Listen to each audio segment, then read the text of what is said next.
Sir,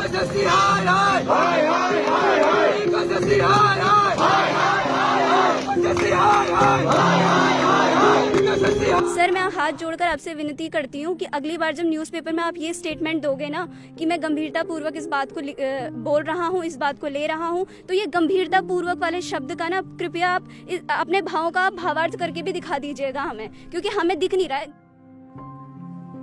हमारी बंदरों का भर्ती को सर हमने 4 साल दिए, अपने जीवन के 4 साल दिए हैं इस परीक्षा में सफलता पाने के लिए।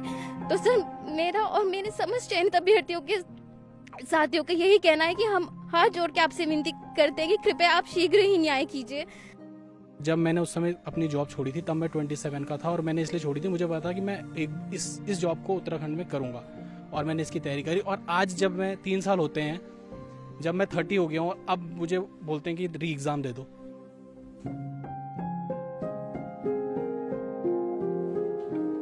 जो अनफेयर कैंडिडेट्स हैं उनके नाम को इस तरह छुपाया जा रहा है कि ये उनका राइट टू प्राइवेसी है।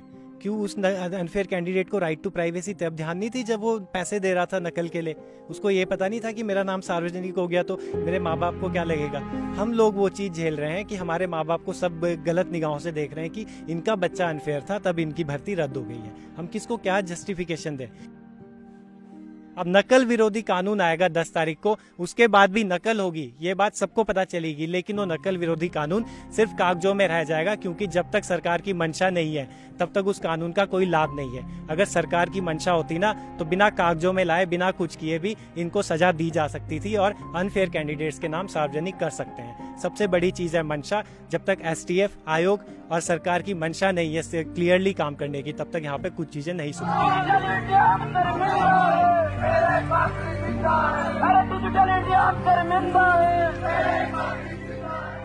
उत्तराखंड में सरकारी नौकरी पाना एक सपने जैसा हो गया है।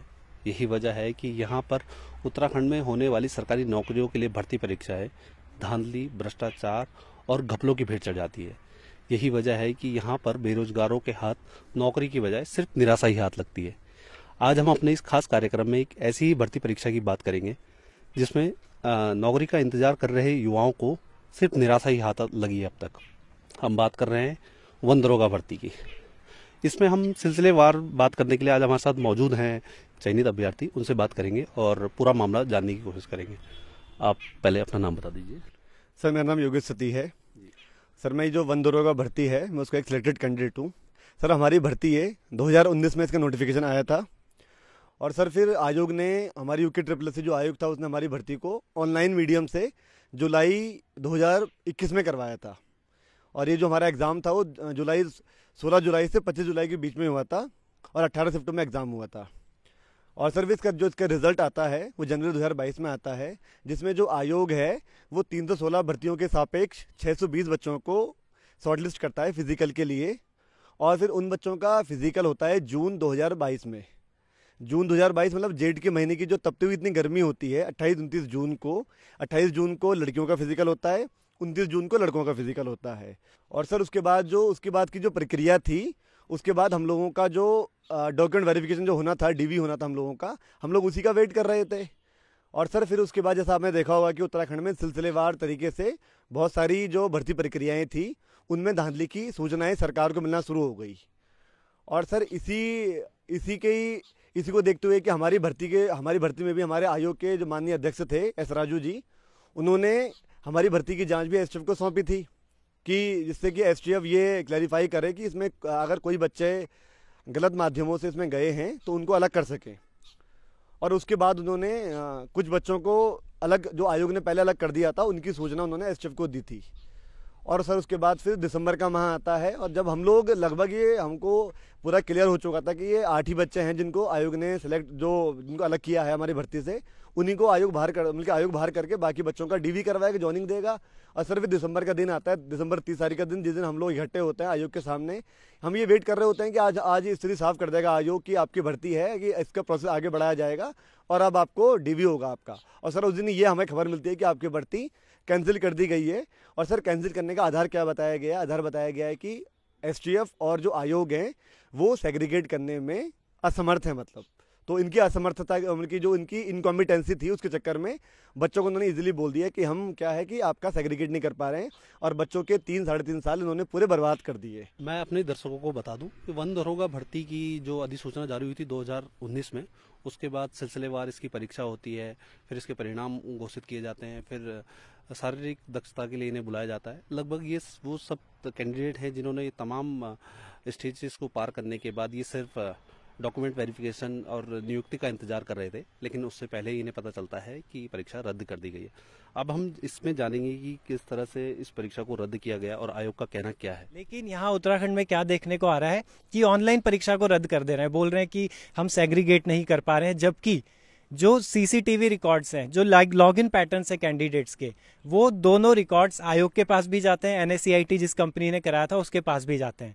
इसी के साथ में एक और एग्जांपल देना चाहूंगा, यूपी में ऐसा ही एग्जाम हुआ एनएससीआईटी द्वारा, उसमें 12 लाख के लगभग कैंडिडेट्स ने रजिस्ट्रेशन करवाया। ऑनलाइन एग्जाम में लगभग 4 लाख बच्चे उपस्थित रहे, उसमें भी सेम मामला आता है कि इस पेपर में क्या है, धांधली की आशंका है। वहां पे भी कई जगह जांच चलती रही, लेकिन उन्होंने क्या किया, एनएससीआईटी से पूरा रिकॉर्ड मांगा, ऑडिट ट्रेल के आधार पर। जिस प्रकार हमारे माननीय अध्यक्ष, जो पूर्व अध्यक्ष थे आयोग के, राजू सर, उन्होंने ऑडिट ट्रेल के आधार पर पता लगाया, एनएससीआईटी ने जो उन्हें रिकॉर्ड दिया था कि इन बच्चों ने जो है, इनका लॉगिन पैटर्न जो है वो अलग पाया जा रहा है। इन्होंने बहुत जल्दी जो है 100 क्वेश्चन अटेम्प्ट कर दिए हैं, 15 सेकंड में अटेम्प्ट कर दिए। उसके आधार पर रिजल्ट से बाहर 8-9 कैंडिडेट्स को रख दिया था, उनका नाम रिजल्ट में भी नहीं था।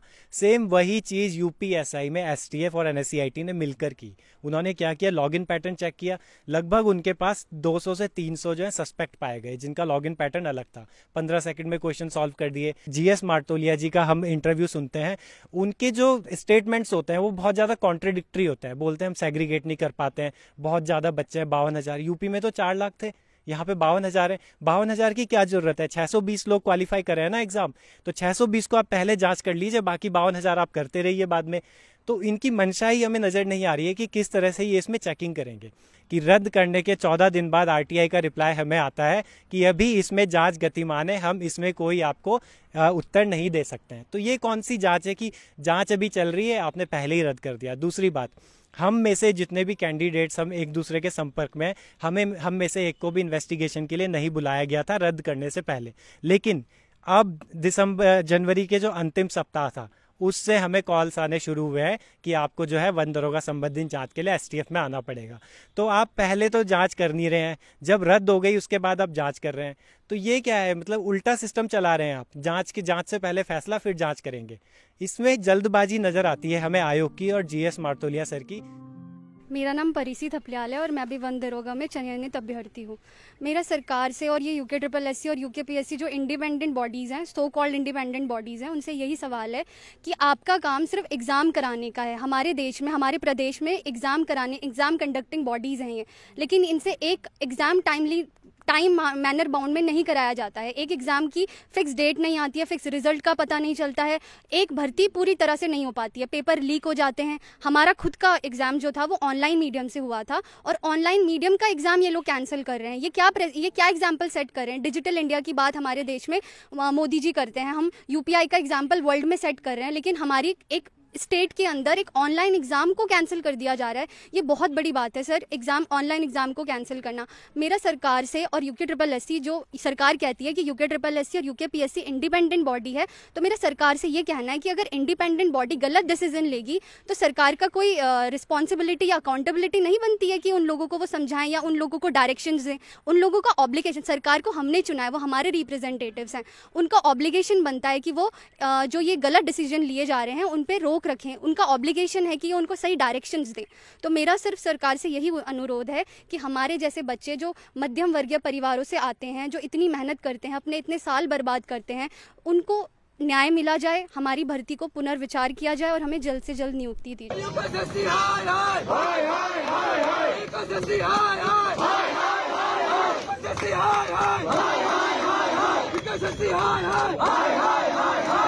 जी सर, मेरा नाम मनीष गुसाई है और मैं ये कहना चाहता हूँ कि उत्तराखंड में पहली बार ये फॉरेस्टर की पोस्ट आई है और 2019 में इसका नोटिफिकेशन आया और उसी के बाद मैंने अपनी बैंक पीओ की जॉब छोड़ी है, जो सेंट्रल गवर्नमेंट की जॉब थी। कैनरा बैंक में मैं काम करता था और पीओ की जॉब थी, वो मैंने छोड़ी इसीलिए कि मैं इस एग्ज़ाम की तैयारी करूँगा और उत्तराखंड में अपनी उत्तराखंड की सेवा करने के लिए मैं चांस चाहता था। फिर मैं इसकी एग्ज़ाम की तैयारी में उतरा। 2020 ऐसे ही निकल गया। 21 जुलाई में एग्ज़ाम होता है। 1.5 साल हमने तैयारी करके एग्ज़ाम दिया। फिर मुझे पता था कि हो जाएगा। 6 महीने वेट करा, रिज़ल्ट 6 महीने लगे रिज़ल्ट आने में। जो एक ऑनलाइन पेपर है जो 1 महीने में रिज़ल्ट आ सकता है, बट 6 महीने लगे। उस रिज़ल्ट आने के बाद उसके 6 महीने बाद हमारा फिजिकल होता है। मतलब ये एक प्रोसेस हो गया 1 साल का, और उससे पहले हमारे 1.5 साल और हो चुके थे, और उसके फिर अभी 6 महीने बाद ये कैंसिल हो रहा है। जब इस एग्ज़ाम को 3 साल हो चुके हैं, और 3 साल पहले जो हमारा माइंडसेट था, जब मैंने उस समय अपनी जॉब छोड़ी थी तब मैं 27 का था, और मैंने इसलिए छोड़ी थी, मुझे पता था कि मैं इस जॉब को उत्तराखंड में करूँगा, और मैंने इसकी तैयारी करी। और आज जब मैं 3 साल होते हैं, जब मैं 30 हो गया हूँ, अब मुझे बोलते हैं कि री एग्ज़ाम दे दो। 30 साल में फिर से दोबारा से अब मैं इस एग्ज़ाम के लिए दोबारा तैयारी करूँ क्या? मैं अपने पूरे जीवन भर में इसी एग्ज़ाम के पीछे लगे रहूँ कि मैं इसी एग्ज़ाम को पढ़ता रहूँ बार बार एग्ज़ाम देता रहूँ? इन चयनित अभ्यर्थियों का साफ तौर पर कहना है कि एक और तो आयोग परीक्षा को रद्द करता है, और दूसरी तरफ ये भी कह रहा है कि एसटीएफ की ओर से जांच की जा रही है। लेकिन ऐसे में सवाल ये भी उठता है कि जब परीक्षा ही रद्द कर दी गई है तो ऐसे में जांच का विषय ही क्या रहता है? अब अभ्यर्थियों की मांगों को लेकर भी बात करते हैं कि अब अभ्यर्थी आयोग से क्या चाह रहे हैं। सर, हमारी मांग ये है कि सर इसमें भी जब तक जांच गतिमान है तब तक आप इस जांच को चलने दीजिए। ये सितंबर माह से जांच गतिमान है, इसमें टाइम अभी 2 महीने और 3 महीने और लगेगा। हम चाहते हैं कि जब तक जांच गतिमान है आप जांच को चलने दीजिए, और इसमें पूरी जांच होने के बाद जो बच्चे दोषी पाए जाते हैं उनको सेग्रीगेट करके जो ईमानदार अभ्यर्थी हैं उनको नियुक्ति दीजिए। सर, मेरा नाम प्रतिभा मैखुरी है और मैं भी वन दरोगा में चयनित अभ्यर्थी हूँ। तो मेरी अब इस वक्त सरकार से यही मांग है कि आपने इतनी आसानी से कह दिया ऑनलाइन एग्ज़ाम को आपने कैंसिल कर दिया, तो सर क्या ये हमारी गलती थी? ये क्या हमारा फॉल्ट था? क्योंकि आप असमर्थ थे इस चीज़ को करने में। आपने बहुत आसानी से कह दिया कि हम सक्षम नहीं हैं, हम ये कार्य नहीं कर पाएंगे, सेग्रीगेट नहीं कर पाएंगे। तो क्या ये हमारी गलती थी? आप एग्ज़ाम सही से कंडक्ट नहीं कर पाए। तो मैं इस वक्त माननीय मुख्यमंत्री जी से न्याय की गुहार लगाते हुए बस यही कहना चाहती हूँ कि जिस प्रकार हंस can segregate water from mud, it can segregate milk from water, इस तरीके के अधिकारियों की यहाँ पर बहुत ही ज़्यादा ज़रूरत है। तो इस तरीके के अधिकारियों को लाइए ना। क्या आप अपना कार्य करने में असमर्थ हैं तो क्या ये हमारी गलती है? आपने इतनी आसानी से कह दिया कि ठीक है तुम्हारी भर्ती हमने ठीक है रद्द कर दी और इसकी जाँच अभी गतिमान है। मतलब इतने इलॉजिकल पॉइंट्स आप रख रहे हो कि जांच गतिमान है। एसटीएफ हमें अभी कॉल कर रही है तो हम बोल रहे हैं कि अच्छा आप अभी कॉल कर रहे हो, क्या जो 122 नंबर आपने बोला क्या हम उसका पार्ट है? तो ये कहते हैं कि नहीं वो 122 जो बच्चे हैं ना वो ऑफलाइन एग्जाम जो था उसका पार्ट है, तुम उसका पार्ट नहीं हो। तो जब हमारी अभी तक जांच ही पूरी नहीं हुई थी, हम तो आपको पूरा कोऑपरेट कर रहे थे आपके साथ कि ठीक है सितंबर से हमारी जांच चल रही है तो ठीक है भाई, जहाँ हमने इतना वेट कर लिया वहाँ हम थोड़ा वेट और कर लेंगे। बट आपसे आपका काम नहीं हुआ, आपने आसानी से कह दिया कि 2 और परीक्षाओं के साथ इस परीक्षा को भी रद्द कर दिया जाता है। एक तरफ आप इकोनॉमिक सर्वे में बात करते हो कि एम्प्लॉयमेंट रेट आपका बढ़ गया है, ये एम्प्लॉयमेंट रेट बढ़ रहा है आपका। दूसरा मैं मुख्यमंत्री सर से ये भी कहना चाहती हूँ, कोई भी भर्ती घोटाला पकड़ा जाता है ये एक लाइन साफ तौर पर कह देते हैं कि नकल विरोधी कानून हम लेके आ रहे हैं। दूसरा हम हर चीज को गंभीरता पूर्वक लिख रहे हैं। सर मैं हाथ जोड़कर आपसे विनती करती हूँ कि अगली बार जब न्यूज़पेपर में आप ये स्टेटमेंट दोगे ना कि मैं गंभीरता पूर्वक इस बात को बोल रहा हूँ, इस बात को ले रहा हूँ, तो ये गंभीरता पूर्वक वाले शब्द का ना कृपया आप अपने भावों का भावार्थ करके भी दिखा दीजिएगा हमें, क्योंकि हमें दिख नहीं रही है आपकी गंभीरता की किस तरीके से आप गंभीरता पूर्वक निर्णय ले रहे हैं। जब दूसरे ही पड़ोसी राज्य में सेग्रीगेशन हो रहा है, यहाँ पर भी होना चाहिए। नहीं तो फिर ये कह दीजिए कि कॉन्स्टिट्यूशन ही हमने अलग कर दिया है और हम तो इसके बेसिक स्ट्रक्चर को ही उखाड़ के रख देंगे, हम कोई कार्य नहीं कर सकते। मान लीजिए इस बात को, और नहीं मान सकते तो कृपया न्याय करिए। जो बात आप कह रहे हैं ना अपने वर्ड्स को प्लीज़ जस्टिफाई कीजिए, क्योंकि इस तरीके के कार्य जो आप कर रहे हैं ये हमें बिल्कुल भी सेटिस्फैक्शन नहीं मिल रहा है इस चीज़ से। तो हम बस न्याय की गुहार लगाते हैं, इनसे ऑनलाइन परीक्षा में सेग्रीगेशन किया जाए। तो ये वन दरोगा भर्ती के अभ्यर्थियों का साफ तौर पर कहना है या तो आयोग की ओर से जल्द इसका सेग्रीगेशन किया जाए और इसमें री एग्जाम कराना भी कोई न्यायपूर्ण नहीं होगा। आपको ये हमारा कार्यक्रम कैसा लगा हमें कमेंट करके जरूर बताएं और देखते रहें 12 मासा।